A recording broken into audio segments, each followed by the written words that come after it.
Hello dear students, welcome to GATE Adda 24/7। तो आज से इस सेशन के साथ हम यहाँ पर शुरू कर रहे हैं अपनी एक नई सीरीज जिसको हमने नाम दिया है 10 minute show in signals and systems.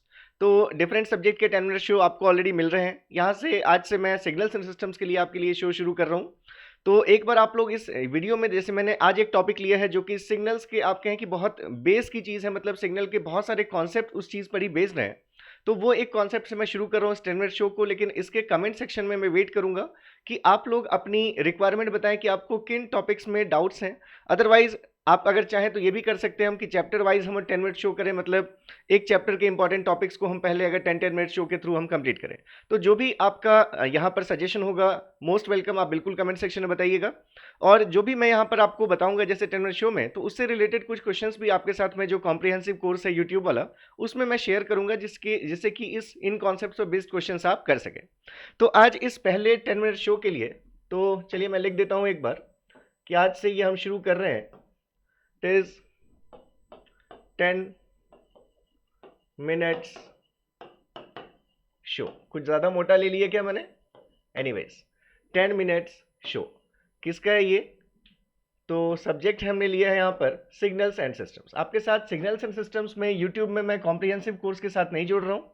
मैंने ईएमटी और इंजीनियरिंग मैथ्स के कोर्स अभी हमने जैसे लॉन्च किए, इंजीनियरिंग मैथ्स भी आप डेफिनेटली देख रहे होंगे। तो सिग्नल्स एंड सिस्टम्स में मैं आपके साथ इसके थ्रू कनेक्टेड रहूँगा। दैट इज सब्जेक्ट होगा हमारा यहाँ पर सिग्नल्स एंड सिस्टम्स।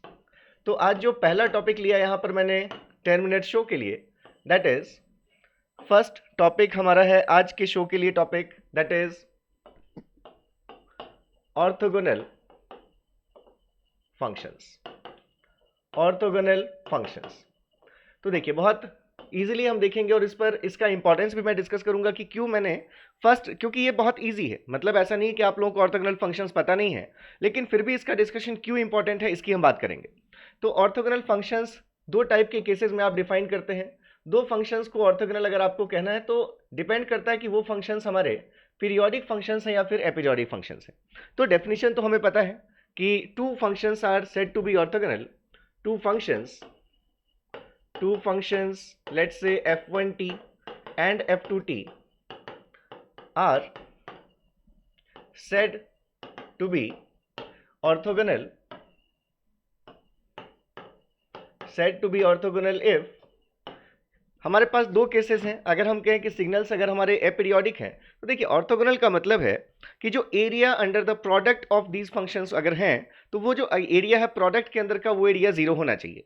अगर आपके जो सिग्नल्स हैं अगर वो एपीरियोडिक सिग्नल्स हैं, तो वो -इन्फिनिटी से इन्फिनिटी तक कहीं भी एग्जिस्ट कर सकते हैं, उसमें कोई रिपीटिशन नहीं होगा। तो ऐसे केसेस में अगर आप ऑर्थोगोनैलिटी चेक करेंगे तो हमेशा एरिया फाइंड करना, प्रोडक्ट का मतलब एरिया, मतलब integration, area under the curve integration के फॉर्म में आप जानते हैं। तो दो फंक्शंस के प्रोडक्ट को अगर आप इंटीग्रेट करेंगे, तो अगर फंक्शंस हमारे एपीरियोडिक हैं तो हम लिखेंगे इंटीग्रेशन f1t इंटू f2t। जैसे ही आपने लिखा f1t f2t dt, मतलब आप इस प्रोडक्ट को अगर इंटीग्रेट कर रहे हैं, इसका मतलब इस प्रोडक्ट के अंदर का एरिया निकाल रहे हैं। अगर फंक्शंस एपीरियोडिक हैं तो हम ये जो इंटीग्रेशन की लिमिट्स हैं, ये हम कहाँ से कहाँ तक लेंगे? जहाँ से जहाँ तक दोनों फंक्शंस के बीच का प्रोडक्ट एग्जिस्ट कर सकता है, जो यूनिकली एग्जिस्ट कर सकता है। तो एपीरियोडिक सिग्नल्स हैं, कोई रिपीटिशन नहीं है, तो -इन्फिनिटी से इन्फिनिटी तक कैसा भी बिहेवियर हो सकता है दोनों सिग्नल्स का। तो -इन्फिनिटी से इन्फिनिटी दोनों सिग्नल्स के प्रोडक्ट को अगर आपने इंटीग्रेट किया, मतलब प्रोडक्ट के अंदर का एरिया फाइंड किया, और अगर इस एरिया की वैल्यू जीरो है, तो आप कहेंगे फंक्शंस हमारे कैसे हैं? ऑर्थोगोनल है। ये जो केस लिया हमने, ये किसके लिए लिया? If f1t and f2t are aperiodic. ये जो हमने केस लिया, ये नॉन पीरियोडिक सिग्नल्स के लिए लिखा है हमने कि अगर हमारे फंक्शंस एपीरियोडिक हैं तो हम इस रिजल्ट को देखकर बताएंगे कि फंक्शंस वो हमारे ऑर्थोगोनल हैं या नहीं है। और इसी में आपने लिखा कि अगर हम बात करते हैं पीरियोडिक सिग्नल्स के लिए, अगर f1t f2t दोनों ही पीरियोडिक हो, तो वहां पर भी आप यही फाइंड करते हैं कि जो प्रोडक्ट है उसके अंदर का एरिया कितना है, f1t इंटू f2t dt। यहां पर भी हम देखेंगे ये प्रोडक्ट के अंदर का एरिया, तो ये जीरो होना चाहिए। लेकिन अब यहां पर इंटीग्रेशन की लिमिट्स क्या होंगी? तो अगर आप कहें कि इस f1t की जो टाइम पीरियड है, अगर ये पीरियोडिक है तो इसका टाइम पीरियड मान लेते हैं हम t1 है। अगर ये भी पीरियोडिक है तो इसका टाइम पीरियड अगर हम मान लेते हैं t2 है। तो जो कॉमन पीरियड होगा इन दोनों फंक्शंस का, मतलब जितने टाइम इंस्टेंट के बाद ये दोनों सिग्नल्स एक दूसरे को रिपीट कर रहे होंगे, मतलब एक अपने आप को रिपीट कर रहे होंगे, उस कॉमन पीरियड के लिए अगर आप इंटीग्रेट कर लें, तो जब भी हम कॉमन पीरियड कैलकुलेट करते हैं तो आप इन दोनों T1 एंड T2 का क्या ले सकते हैं, LCM। या फिर आप अगर कहें कि इस फंक्शन की फ्रीक्वेंसी ओमेगा नॉट 1 है और इस फंक्शन की फ्रीक्वेंसी अगर ओमेगा नॉट 2 है, तो अगर आप ओवरऑल सिग्नल की फ्रीक्वेंसी देखेंगे, चाहे आप इन दोनों सिग्नल्स को ऐड कर दें या इन दोनों सिग्नल्स को मल्टीप्लाई कर दें, हर केस में जो ओवरऑल फ्रीक्वेंसी आएगी इन दोनों फंक्शंस की, वो आप लिख सकते हैं। ये सभी कॉन्सेप्ट्स आपको पीरियोडिसिटी से पता है कि ओवरऑल सिग्नल की फ्रीक्वेंसी आप अगर HCF लेंगे इंडिविजुअल फ्रीक्वेंसीज का, omega naught 1 and omega naught 2, तो आपको ओवरऑल सिग्नल की फ्रीक्वेंसी मिलेगी। और अगर आप कॉमन पीरियड देखना चाहते हैं, ओवरऑल सिग्नल का टाइम पीरियड, तो वो आपको पता है कैसे मिल जाएगा। Overall time period is equals to LCM of individual time periods T1 and T2। तो अगर हम यहाँ पर ओवरऑल जो इंटीग्रेशन की लिमिट है, अगर पीरियोडिक सिग्नल्स हैं तो कितनी देर के लिए इंटीग्रेट करना है आपको, कितने इंटरवल के लिए, जो कॉमन पीरियड होगा इन दोनों सिग्नल्स का, मतलब अगर आप कोई भी एक टाइम पीरियड T के लिए इंटीग्रेट कर दें, कॉमन पीरियड T के लिए, चाहे आप 0 से T कर दें, -T/2 से T/2 कर दें, -T/4 से 3T/4 कर दें, एक टाइम पीरियड या integer numbers of time period, चाहे एक टाइम पीरियड इंटरवल के लिए या फिर किसी भी integer multiples of time period interval के लिए, अगर आप इन प्रोडक्ट के अंदर का एरिया देखेंगे तो एरिया 0 होगा। अगर आप कह रहे हैं कि जो दोनों फंक्शंस है पीरियोडिक फंक्शंस, वो कैसे हैं, अगर आपके ऑर्थोगोनल हैं। तो ये केस हमने किसके लिए लिया, it is for if F1T and F2T are periodic functions. अब देखिए एक दो बहुत कॉमन एग्जांपल्स के थ्रू मैं आपको बताता हूं कि पीरियोडिक के केस में कौन कौन से फंक्शंस ऑर्थोगोनल बिहेवियर को फॉलो करते हैं एक दूसरे के साथ, एपीरियोडिक के केस में कैसे हम देख सकते हैं। तो बहुत इजीली आप समझ सकते हैं चीज़ों को। जैसे मान लीजिए हमने अगर एक ये सिग्नल ड्रॉ किया, मान लीजिए हमारे पास एक ये सिग्नल है F1T, टी के रिस्पेक्ट में ये हमारा सिग्नल है F1T, और एक दूसरा सिग्नल हम यहाँ और प्लॉट कर लेंगे F2T, टी के रिस्पेक्ट में F2T। अब अगर इन दोनों फंक्शंस को देखें हम, अगर हमने इनको ऐसा बना दिया कि लेट्स से हमारे पास एक फंक्शन है जो जो हमने कहा कि अगर 2 से लेकर 6 के बीच में हमारे पास ये जो फंक्शन है, अगर इसकी वैल्यू है 10, और मतलब ये पॉइंट क्या हमारा सेंटर्ड है ये 4 पर। अगर हम देखें, हम कहें अगर हमारे पास एक फंक्शन है जिसकी वैल्यू ऐसी है, दैट इज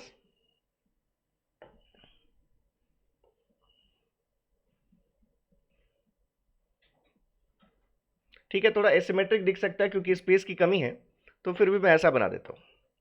एसिमेट्रिक दिख सकता है, मैंने आपसे बताया। चलिए यहां तक ले लेते हैं, ठीक है। तो ये हमारे पास अगर ऐसी गिवन है दो फंक्शंस की वैल्यूज, अगर आपको ये इंस्टेंट्स मेंशन कर दें कि जो इंस्टेंट्स हैं यहाँ पर वो है, let's say it is -2, it is 4 and it is 10, -2 to 4 6, 4 to 10 6। और अगर इनकी वैल्यूज़ आपको बता दी गई कि ये जो पॉजिटिव वैल्यू है let's say it is +5 and negative में लेट्स से इट इज़ -5। तो अब अगर हम इन दोनों फंक्शंस को देखें तो ये दोनों फंक्शंस सिर्फ लिमिटेड पीरियड के लिए एग्जिस्ट कर रहे हैं, मतलब पीरियोडिक होने का तो कोई यहाँ पर चांस ही नहीं है। आप जानते हैं पीरियोडिक सिग्नल्स एवरलास्टिंग होते हैं। अगर पीरियोडिक होता फंक्शन तो रिपीट तो करता ही अपने आप को बार बार, साथ साथ ये एग्जिस्ट भी करता फ्रॉम -∞ टू +∞। तो अगर हमें इन दोनों सिग्नल्स की ऑर्थोगोनैलिटी को चेक करना है तो क्या लिखेंगे हम लिखेंगे for F1T and F2T to be periodic, integration from -∞ to ∞ F1T into F2T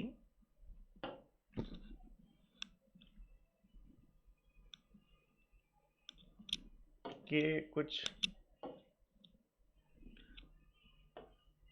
okay चलिए, तो ये हमने लिखा F1T into F2T dt is equals to 0। ये कंडीशन सेटिस्फाई हो जाएगी तब हम कहेंगे फंक्शंस ऑर्थोगोनल है।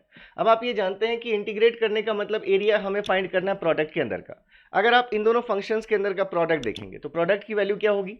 अगर आप देखें ये माइनस, जब जानते हैं जब हम प्रोडक्ट देखते हैं तो किसी भी दो फंक्शन का प्रोडक्ट वहीं पर नॉन जीरो होगा जहां पर दोनों ही फंक्शंस नॉन जीरो हो। अगर एक भी फंक्शन आपका जीरो है तो प्रोडक्ट की वैल्यू क्या होगी, जीरो होगी।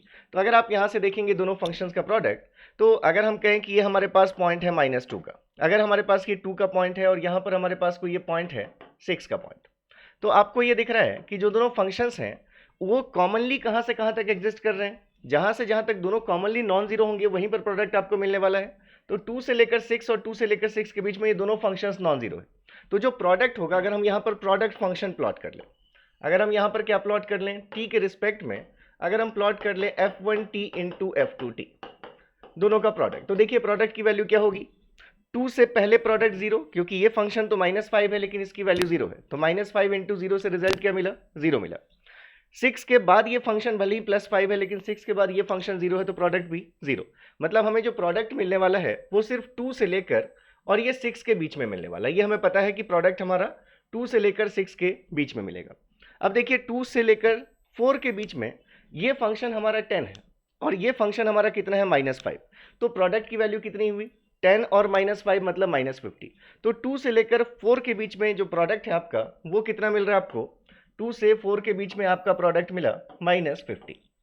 2 से 4 के बीच में ये अगर हम कहें कि हमारे पास कोई पॉइंट है 4, तो 2 से लेकर 4 के बीच में हमारा ये प्रोडक्ट कितना है, इस प्रोडक्ट की वैल्यू है -50। इसके बाद अगर हम देखें 4 से लेकर 6 के बीच में, तो 4 से 6 के बीच में ये +5 है और ये कितना है आपका +10 है, तो 10 इंटू 5 से यहाँ पर अगर आप देखेंगे तो वैल्यू कितनी मिलेगी आपको ये वैल्यू मिलेगी 4 से लेकर 6 के बीच में कितनी, 4 से लेकर 6 में के बीच में आपको ये वैल्यू मिल रही कितनी, दैट इज +50। ये वैल्यू कितनी है आपकी, +50। और यहाँ पर सडनली इसके बाद ये फंक्शन क्या हो जाएगा, 0, क्योंकि दूसरा फंक्शन 0 हो गया, तो इसके बाद हमारा 0। अब आपको दिख रहा है कि ये जो पॉइंट है 4, यहाँ पर वैल्यू में डिसकंटिन्यूटी है।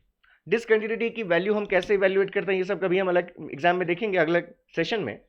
अगर आपको देखना ही होता तो आप नॉर्मली क्या करते हैं, इस पॉइंट पर एवरेज ले लेते हैं कि इस पॉइंट के जस्ट पहले और जस्ट बाद की क्या वैल्यूज हैं उनका एवरेज। तो अगर आप एवरेज देखेंगे तो इस पॉइंट पर आपको वैल्यू मिलेगी 0। खैर अगर हम मान लें यहाँ पर आपको और थोड़ा सा कंफ्यूजन से बचाने के लिए मैं समझ लीजिए ऐसा इसको प्लॉट कर दिया मैंने कि ये इन दोनों फंक्शंस का प्रोडक्ट हो गया, ठीक है। अब अगर आपको इसके अंदर का एरिया चाहिए तो एरिया निकालने के लिए इंटीग्रेट करने की क्या जरूरत है, हमें दिख रहा है कि ये एक रेक्टेंगुलर फंक्शन है, तो ये भी एक रेक्टेंगल है, ये भी एक रेक्टेंगल है, दोनों के लिए हमें विड्थ पता है, हाइट पता है, तो दोनों की एरिया को वैल्यू को निकाल लेते हैं और दोनों को ऐड कर देंगे। तो इसका एरिया कितना दिख रहा है हमें इस पार्ट का एरिया कितना है, देखिए अगर आप इस एरिया की बात करेंगे, अगर हम इसको A1 नाम दें तो इस एरिया की वैल्यू, हाइट है हमारे पास -50 और विड्थ कितनी है 2 से लेकर 4 मतलब 2, मतलब ये वैल्यू कितनी आई, -100।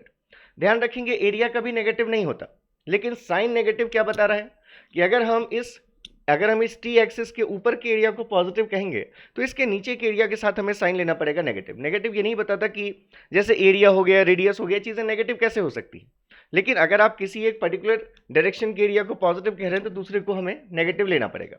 ऐसे ही अगर हम इस एरिया को A2 नाम दे दें, अगर आपने इसको A2 नाम दे दिया तो A2 की वैल्यू कितनी है, इसकी हाइट है +50 और विड्थ इसकी भी है 2, तो इसकी वैल्यू हो गई 50 इंटू 2 मतलब +100। तो ओवरऑल जो ये हमें f1 इंटू f2t के बीच का एरिया चाहिए, -∞ से +∞ हमें इंटीग्रेट करना था, लेकिन हम जानते हैं कि प्रोडक्ट वहीं नॉन जीरो होगा जहां पर दोनों साथ में एग्जिस्ट करते हैं, तो इसलिए हमने सिर्फ 2 से लेकर 6 के बीच में हमने देखा और ये हमारे पास रिजल्ट आ गया कि टोटल एरिया, देयरफॉर आप लिख सकते हैं -∞ to +∞ f1t into f2t, f1t into f2t dt। ये वैल्यू आ गई हमारे पास A1 + A2 से -100 + 100 दैट इज इक्वल्स टू 0। तो अगर ये 0 आ गया इसका मतलब आप कहेंगे कि f1t फंक्शन और f2t फंक्शंस कैसे हैं, एक दूसरे के साथ ऑर्थोगोनल नेचर को फॉलो कर रहे हैं। तो यहाँ तो ये बात किसकी हो गई, अपीरियोडिक सिग्नल्स की बात हो गई। अब पीरियोडिक में कौन कौन से सिग्नल्स ऑर्थोगोनल होते हैं, तो मतलब ये समझ में आ गया हमें कि अगर हमें दो अपीरियोडिक सिग्नल्स के ऑर्थोगोनलिटी को चेक करना है तो क्या करेंगे, जो भी फंक्शन गिवन है पहले इनका प्रोडक्ट डिफाइन कर दीजिए। यहाँ पर एक प्रोडक्ट फंक्शन प्लॉट कर लीजिए f1 इंटू f2। अब मेंसुरेशन के नॉर्मल फॉर्मूले से आप इसका एरिया कैलकुलेट कर लीजिए। इंटीग्रेट भी करना होता तो कोई दिक्कत नहीं थी इंटीग्रेशन के लिमिट्स हमारी 2 से लेकर 6 हो जाती, 2 से 4 और 4 से 6 दो इंटीग्रेशन में बांट देते, 2 से 4 के बीच में वैल्यू -50 पुट कर देते, 4 से 6 के बीच में वैल्यू +50 पुट कर देते, वहाँ से भी वैल्यू आपको 0 मिल जाती। तो अगर नॉन पीरियोडिक सिग्नल्स हैं तो हम -∞ टू ∞ इंटीग्रेट करेंगे। अब जैसे मान लीजिए अगर हम पीरियोडिक सिग्नल्स की बात करें, अगर हमारे पास दो पीरियोडिक सिग्नल्स, पीरियोडिक में कौन कौन से सिग्नल्स ऑर्थोगोनल होते हैं ये भी हम यहाँ पर देख लेंगे। तो जैसे मान लीजिए हमने कहा कि हमारे पास एक x1t फंक्शन है, that is let's say sin π/4t, और दूसरा हमारे पास एक फंक्शन है x2t जिसकी वैल्यू है लेट्स से sin π/2t। दोनों फंक्शंस पीरियोडिक हैं, ये हमें पता है। जनरल रिप्रेजेंटेशन पता है आपको, a sin omega naught T. ऐसे ही यहाँ पर भी a sin omega naught T. तो यहाँ पर ओमेगा नॉट 1, अगर हम पहले सिग्नल की फ्रीक्वेंसी देखें तो ओमेगा नॉट 1 की वैल्यू कितनी है, π/4 रेडियंस पर सेकेंड। यहाँ पर अगर हम देखें तो सेकेंड फंक्शन की frequency omega naught 2 is equals to π/2 radians पर सेकेंड।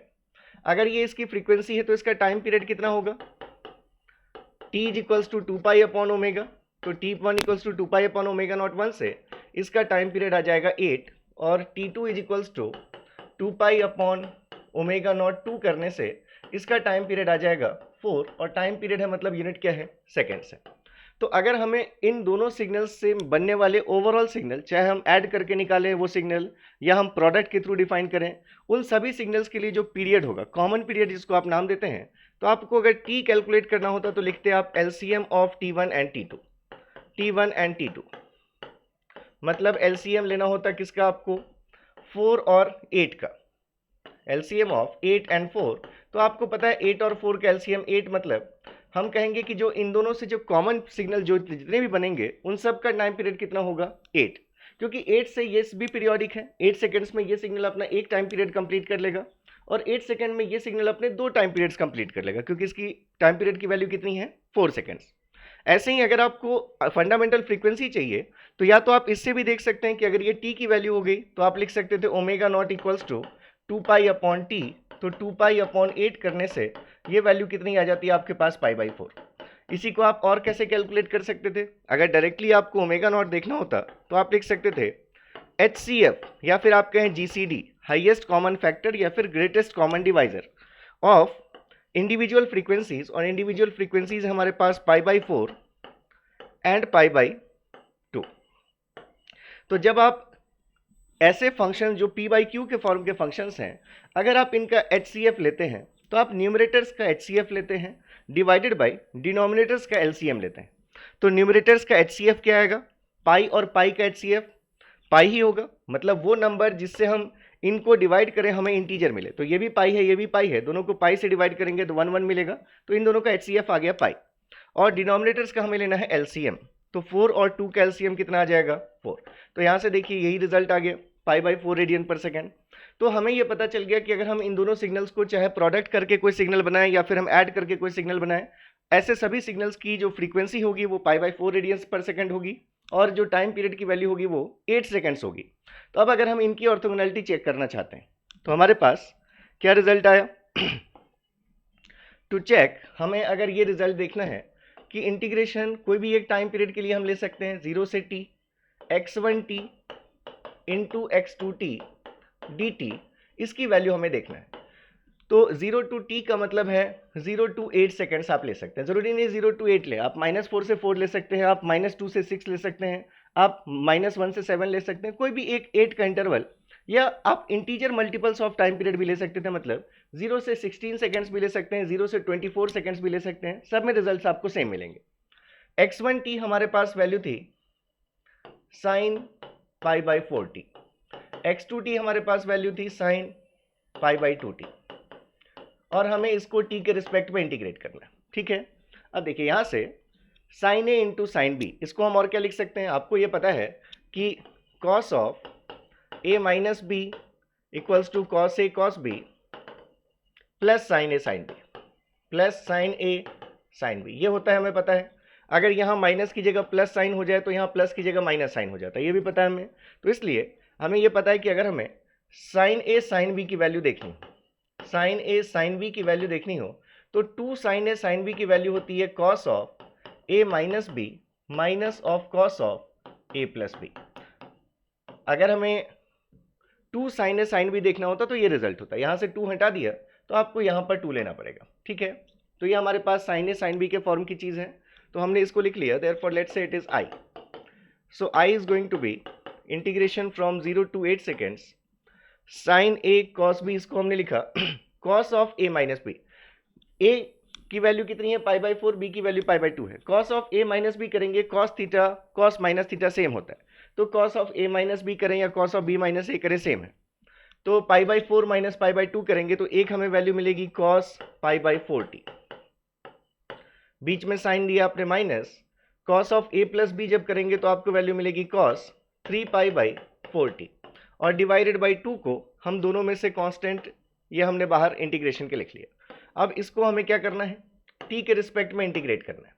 तो अगर आप t के रिस्पेक्ट में इंटीग्रेट कर रहे हैं तो ये वैल्यू आ गई आपके पास sin π/4t डिवाइडेड बाई π/4। इसमें आपको लिमिट्स पुट करनी है फ्रॉम 0 to 8, ये माइनस फिर से ये cos 3π/4t का integration, it is sin 3π/4t divided by 3π/4, और हमें इसमें लिमिट्स फिर से पुट करनी है 0 से 8 सेकेंड्स।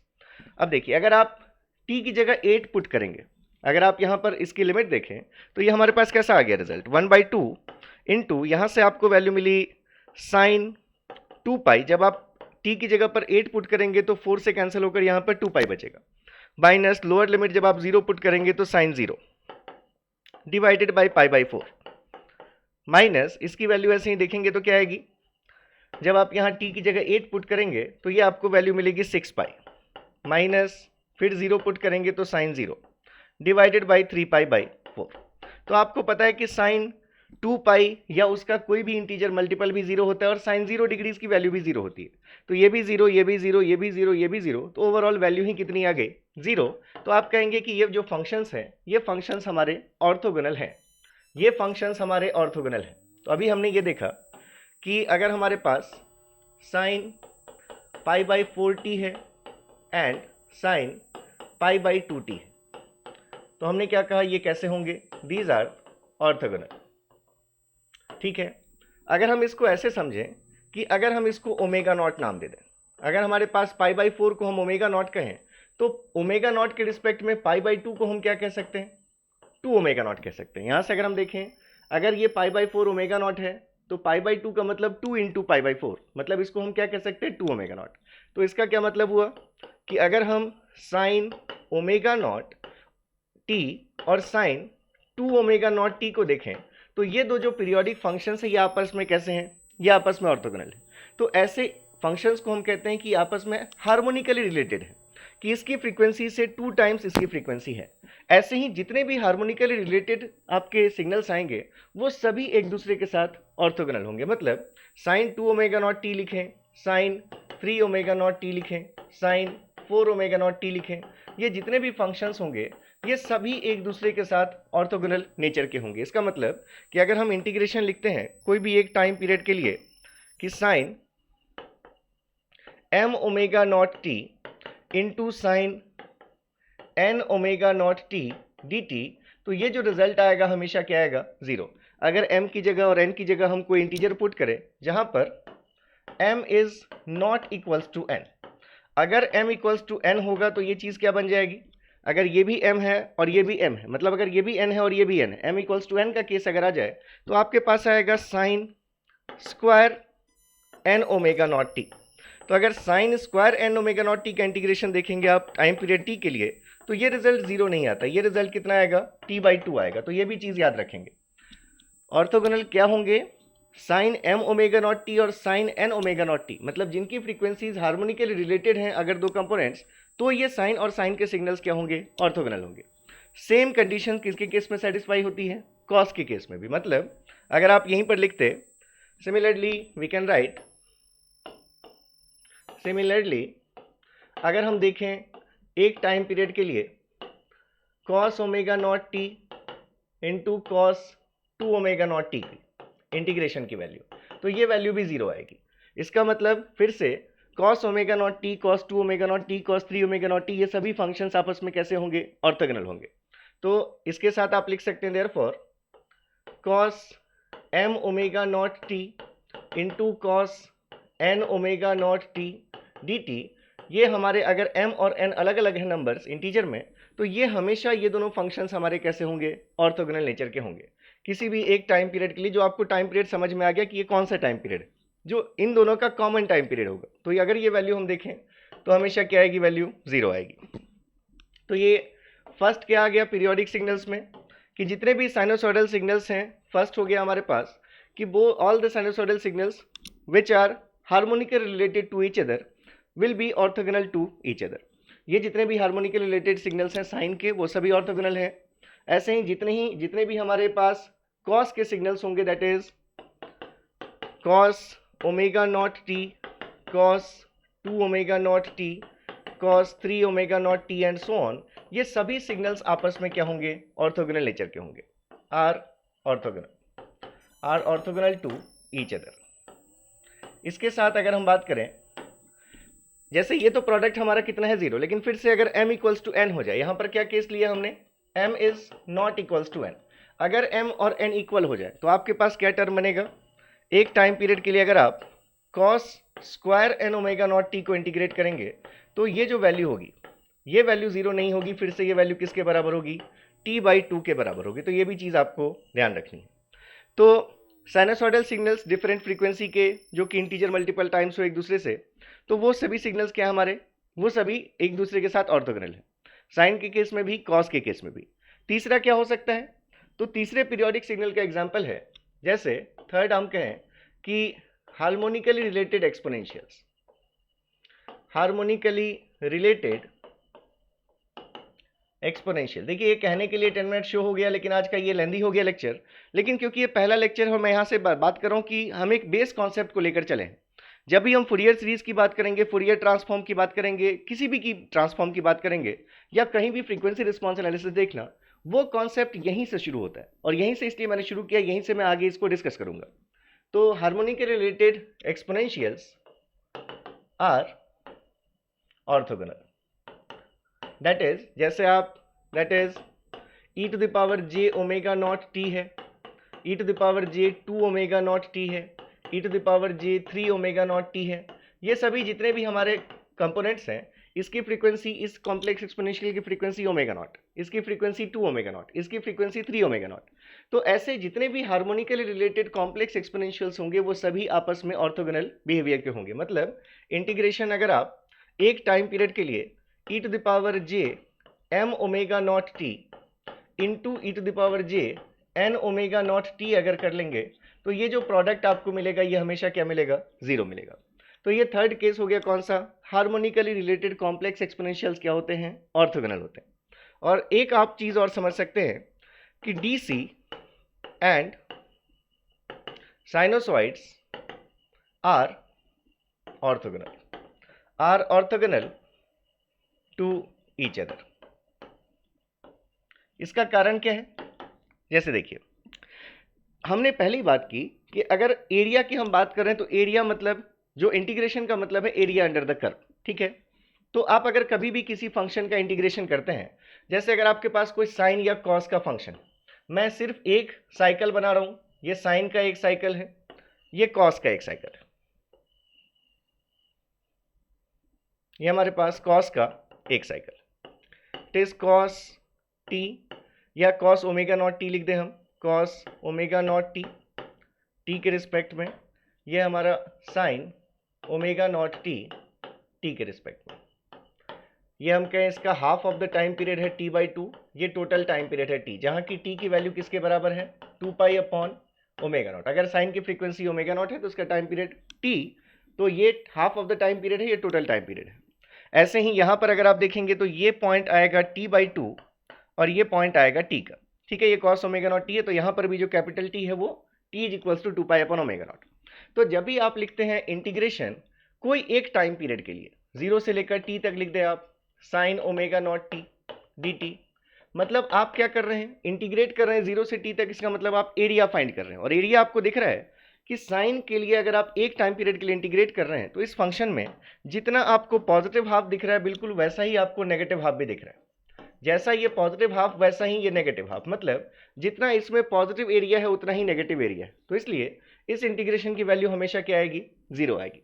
आप एक टाइम पीरियड के लिए इंटीग्रेट करें या फिर हम इसी चीज को अगर आगे एक्सटेंड कर देते हैं, अगर यही चीज हमारे पास आगे भी होती, क्योंकि पीरियोडिक सिग्नल है मतलब ऐसे ऐसे इनफाइनाइट नंबर ऑफ साइकिल्स हैं, तो कितने भी इंटीजर मल्टीपल्स ऑफ साइकिल्स के लिए अगर आप इंटीग्रेट करेंगे तो फिर से हर एक साइकिल में जितना पॉजिटिव एरिया उतना ही नेगेटिव एरिया, तो ये वैल्यूज क्या मिलेंगी, 0 मिलेंगी। मतलब इंटीग्रेशन अगर हम लेते 0 से लेकर 4t तक के लिए भी साइन ओमेगा नॉट t को, तो ये इंटीग्रेशन भी हमारा क्या होता, 0 होता। सिमिलरली कॉस में भी देखिए जितना ये पॉजिटिव एरिया है एक टाइम पीरियड में इन दोनों को मिलाकर, उतना ही ये नेगेटिव एरिया है। तो यहाँ पर अगर आप cos ओमेगा नॉट टी को भी इंटीग्रेट कर रहे होते, कहां से कहां तक, चाहे एक टाइम पीरियड के लिए, चाहे t के लिए आप इंटीग्रेट करें और 2t के लिए इंटीग्रेट करें, और any integer multiples of t, मतलब अगर हम कहें कि l इंटू टी के लिए अगर हम इंटीग्रेट करें, तो इन सभी टाइम पीरियड्स मतलब इतने इंटरवल के लिए ये जो आपका इंटीग्रेशन आएगा वो कितना आएगा, 0। तो अब अगर हमें ये पता चल गया कि हम कहें कि हमारे पास x1t एक फंक्शन है cos 4 ओमेगा नॉट टी, या हम कहें कि हमारे पास फंक्शन है cos pi by 5t, cos pi by 5t, तो इसके लिए अगर हम देखें तो फ्रीक्वेंसी की वैल्यू कितनी है, पाई बाई 5 रेडियंस पर सेकेंड, टाइम पीरियड की वैल्यू क्या हो जाएगी, 2 पाई अपॉन ओमेगा नॉट से 10 सेकेंड्स, टाइम पीरियड कितना है इसका, 10 सेकेंड्स है। तो अगर हम इस सिग्नल को 10 सेकेंड्स के लिए इंटीग्रेट करें तो हमारा ये रिजल्ट कितना आएगा, 0 आएगा, मतलब क्योंकि हम इसको एक टाइम पीरियड के लिए इंटीग्रेट कर लेंगे कॉस को, तो वैल्यू कितनी आएगी, 0।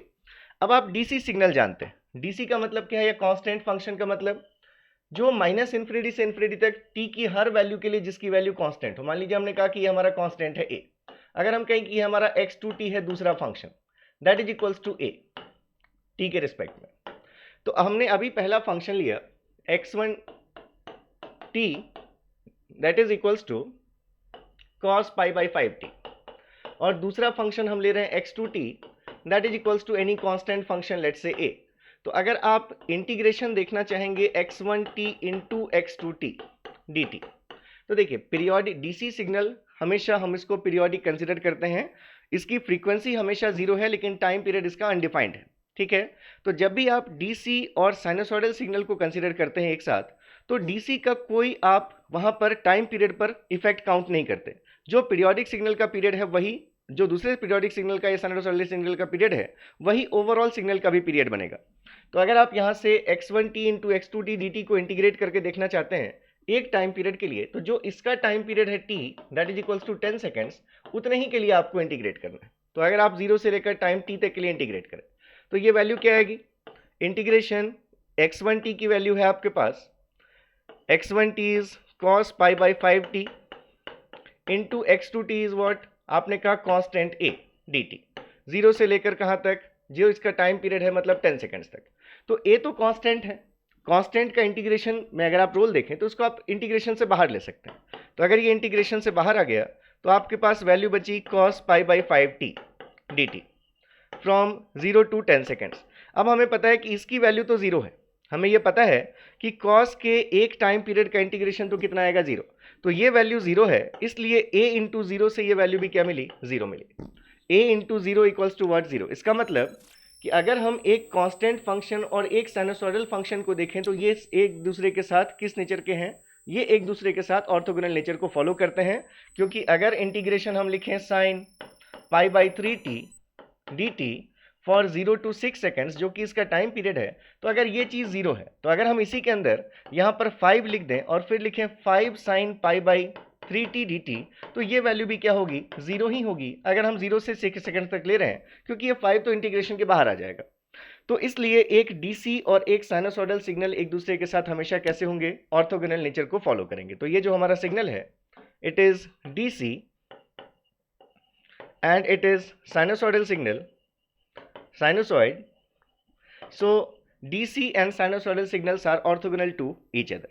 तो ये हमारे पास क्या क्या चीज़ें देखी हमने कि जितने भी साइन या कॉस के हार्मोनिकल रिलेटेड जो हमारे पास कंपोनेंट्स हैं वो सभी एक दूसरे के साथ ऑर्थोगोनल हैं, एक्सपोनेंशियल जो है हार्मोनिकल रिलेटेड वो एक दूसरे के साथ ऑर्थोगोनल हैं, और डीसी सिग्नल और साइनसॉइडल सिग्नल, डीसी और साइनसॉइडल सिग्नल्स भी एक दूसरे के साथ कैसे हैं, ऑर्थोगोनल है।